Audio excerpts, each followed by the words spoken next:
Il existe un endroit que la plupart des gens ne pourraient pas localiser sur une carte. Un couloir d'eau de 55 km de large, entre l'Iran et Oman. Et pourtant, si cet endroit se ferme, votre essence double. Les usines s'arrêtent, les avions restent au sol, et l'économie mondiale entre en récession. Cet endroit, c'est le détroit d'Ormuz.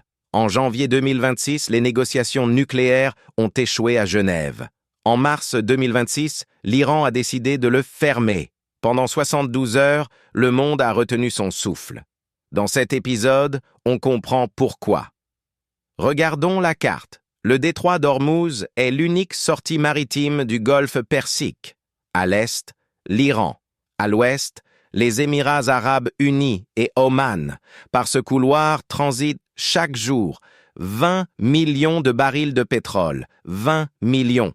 Ça représente un tiers de tous les hydrocarbures transportés par tanker dans le monde, 20% de la consommation mondiale totale, et un cinquième du commerce mondial de gaz naturel liquéfié. C'est le robinet de l'économie mondiale. Et ce robinet, il est entre les mains d'un seul acteur, l'Iran. Les deux couloirs navigables ne font que 3 km de large chacun. 3 km. La distance entre deux arrêts de métro. Voilà pourquoi cet endroit vaut plus que n'importe quelle arme nucléaire. Revenons sur ce qui s'est passé. Janvier 2026. Les négociations sur le programme nucléaire iranien échouent à Genève. Washington durcit les sanctions. Téhéran répond par des menaces. Le baril de Brent monte à 70 $. Les marchés s'agitent. Février. L'Iran annonce des manœuvres militaires dans le détroit. Les gardiens de la révolution déploient des vedettes rapides. Des missiles côtiers sont repositionnés. Mars. La fermeture partielle. Le trafic passe de 40 navires par jour. ACX. 6 navires. Les alternatives existent sur le papier.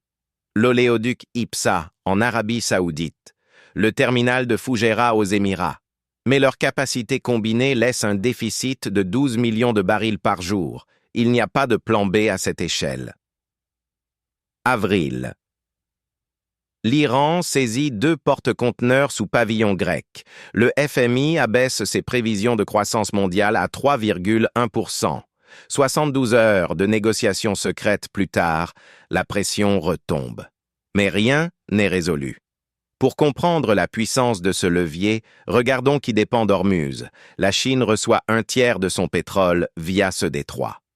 En février 2026, c'était 40%.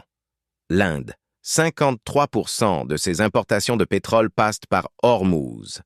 L'Inde qui est devenue en 2024 le 3e consommateur mondial d'énergie. Le Japon et la Corée du Sud, entre 70 et 80% de leurs importations.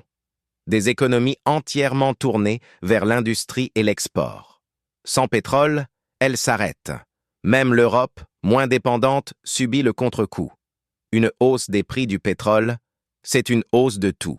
Transport, chauffage, alimentation. Et les États-Unis, ils sont devenus exportateurs nets d'énergie, mais leurs alliés, eux, dépendent d'Ormuz. C'est ça la géopolitique de ce détroit. Menacer Ormuz, c'est menacer Pékin, Tokyo, Delhi, simultanément. Aucune bombe ne fait ça. Pourquoi l'Iran peut faire ça? Parce que la géographie est de son côté. L'Iran contrôle la rive nord du détroit sur toute sa longueur. Ses batteries de missiles côtiers couvrent l'intégralité du couloir. La marine américaine est présente dans la région, mais dans un espace aussi étroit, elle est vulnérable. L'Iran possède des centaines de vedettes rapides, des mines navales, des missiles anti-navires de précision. Bloquer Ormuz ne demande pas une armée, ça demande de la volonté, et l'Iran le sait. C'est son assurance vie. Tant qu'Ormuz existe, l'Iran ne peut pas être effacé. Toute frappe militaire contre Téhéran, et le détroit se ferme. Le prix du pétrole explose, et c'est l'économie mondiale qui paye la note. C'est pour ça que personne n'a jamais appuyé sur le bouton. Ce n'est pas la première fois. 1984. Pendant la guerre Iran-Irak, les deux camps attaquent ben haut des pétroliers. C'est la guerre des tankers. 90 navires touchés. Les prix du pétrole s'envolent. 1988, les États-Unis interviennent directement. Opération Praying Mantis, confrontation navale directe avec l'Iran. 2019, des sabotages de pétroliers dans le golfe d'Oman. Washington accuse Téhéran. La tension monte, mais le détroit reste ouvert. 2021, l'Iran saisit un pétrolier sud-coréen. 43 membres d'équipage retenus pendant 85 jours. À chaque fois, le monde recule. À chaque fois, Hormuz tient. Parce que le COJT d'une fermeture durable est insupportable pour tout le monde, y compris pour l'Iran. Alors, y a-t-il une solution? Les alternatives existent, mais elles sont insuffisantes. L'oléoduc IPSA en Arabie Saoudite peut transporter 2 millions de barils par jour. Le terminal de Fujairah aux Émirats un peu plus. Total, 4 affiches millions de barils. Face à 20 millions qui passent par Hormuz. C'est un quart de la capacité nécessaire. Les États du Golfe ont investi des milliards dans ces alternatives, mais personne n'a voulu payer pour une capacité complète. Trop cher, trop long. Et tant qu'Hormuz était ouvert, à quoi bon? C'est le paradoxe de la dépendance. On sait que la menace existe, on sait qu'elle est réelle, et on continue quand même. Parce que la mondialisation a été construite sur le pari qu'Hormuz resterait ouvert. Pour toujours. Et maintenant, rajoutons le nucléaire. Le programme nucléaire iranien n'est pas séparable d'Hormuz. Ce sont les deux faces de la même stratégie. Si l'Iran obtient l'arme nucléaire, sa capacité de dissuasion explose. Frapper Téhéran devient encore plus risqué. Hormuz devient encore plus verrouillé. C'est pour ça que Washington, Tel Aviv, Riyad ne peuvent pas accepter un Iran nucléaire. Pas pour des raisons idéologiques, pour des raisons géostratégiques. Un Iran nucléaire avec Hormuz, c'est une puissance régionale qui devient intouchable. Mais l'inverse est aussi vrai.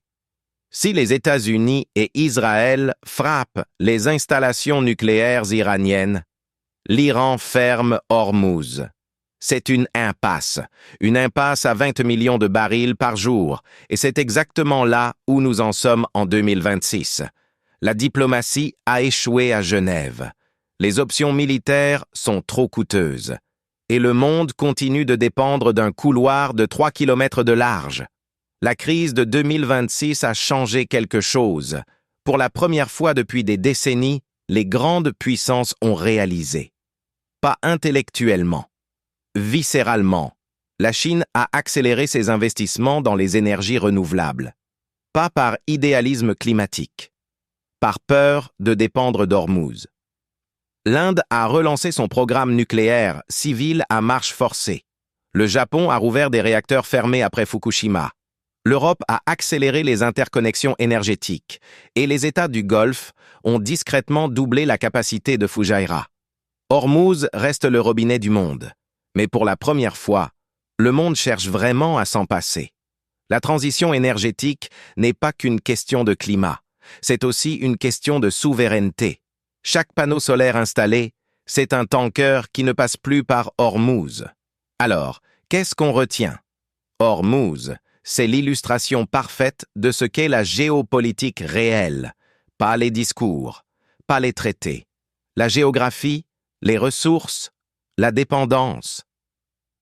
Un détroit de 55 km dicte les règles du jeu mondial, pas parce que l'Iran est puissant, mais parce que le monde a choisi de construire sa prospérité sur ce point unique de défaillance. Et tant que cette dépendance existera, Téhéran aura la main. Si vous voulez comprendre la géopolitique de demain, posez-vous une question simple. Qui contrôle les goulots d'étranglement?